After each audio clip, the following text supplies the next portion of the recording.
Episode 2, All Eyes on the Sea. Eliakis hovered, suspended above the deck. The sea had risen around him in a column of water, lifting his body cleanly from the planks as though gravity had shifted its allegiance. Arms slightly apart, head tilted forward. The storm screamed around him, but Eliakis did not flinch. His breath slowed, his fingers relaxed. Wind lashed his coat and hair, but his eyes stayed open, locked forward, focused on something far beyond the deck. The water cradled him, holding him like a relic raised from the deep. A voice broke loose from behind the mast, raw and full of heat. "Captain!" Cal's voice cracked the air like a whip. Eliakis didn't turn all the way, just enough for Cal to see the line of his jaw. There was no panic in his presence. He was already aligned with whatever force had pulled him from the ship. Then the ocean threw him in a single violent arc through stormlight, graceful, perfect, undeniable. Water spiraled around him in a tightening helix. The sea ahead opened into a whirlpool already formed, spinning wide and impossibly smooth, like a mouth cut into the world as a clear bubble formed around him. The sea carried him to the center, placing him within the eye of the spiraling whirlpool, like a king claimed by a crown. Marta turned hard from the main line, voice low and sharp. "That wasn't chance.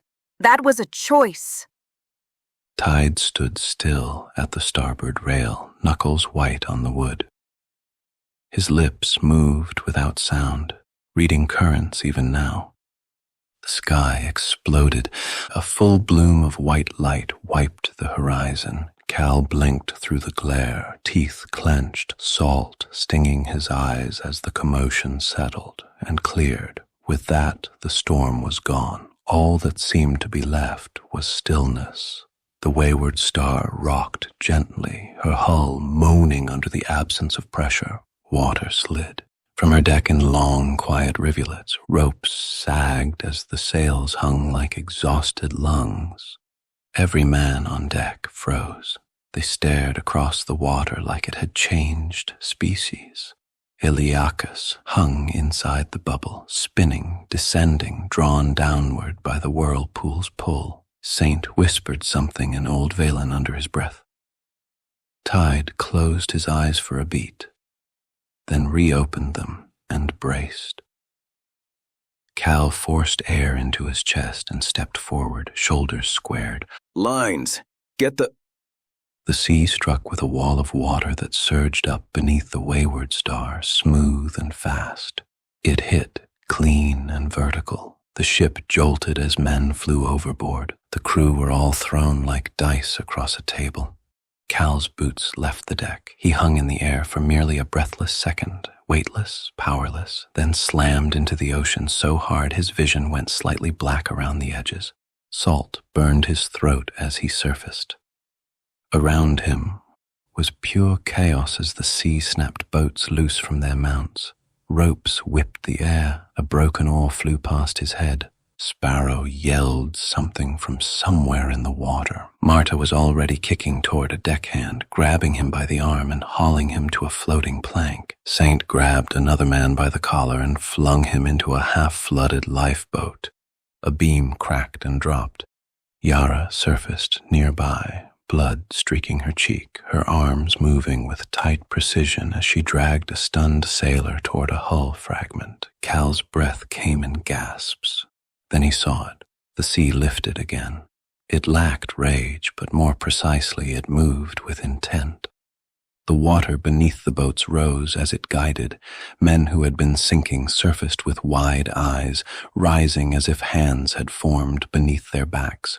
A lifeboat shuddered, then lifted into position beside two struggling crewmen. The ocean placed them into it.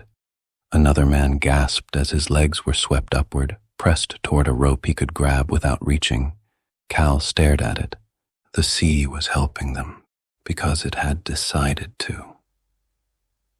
He shoved the thought aside and turned to action. Kicking hard, he reached the nearest boat, slammed both hands onto the edge, and pulled himself in with burning arms. Chest heaving, voice low, Cal stood in the rocking boat and scanned the waves. There, the whirlpool still turned, the bubble still descended, the captain was still being taken. Cal didn't hesitate.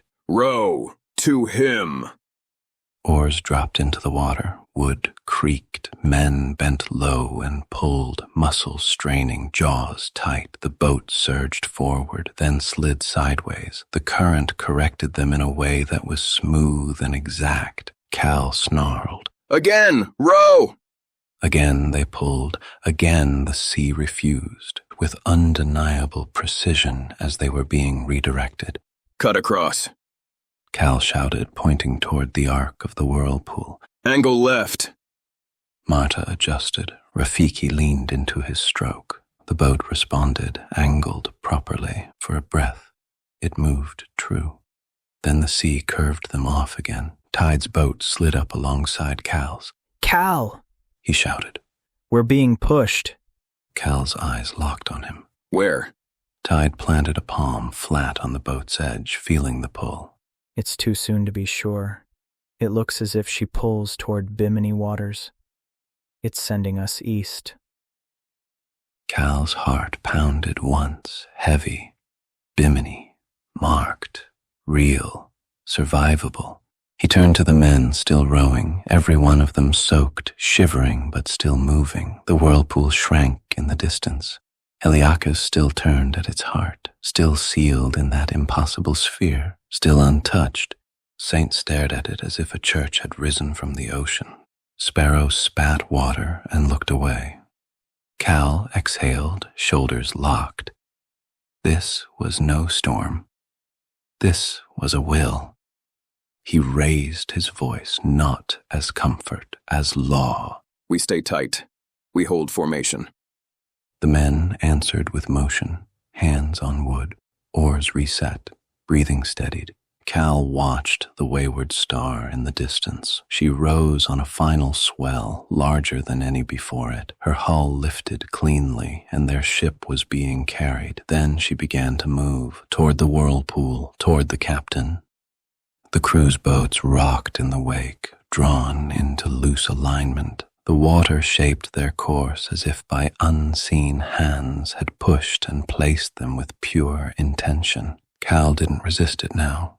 He stood tall, boots wide on the deck of the lifeboat, jaw locked tight. His gaze swept the horizon as his voice dropped into command. We find him. We bring him back. The sea carried them forward.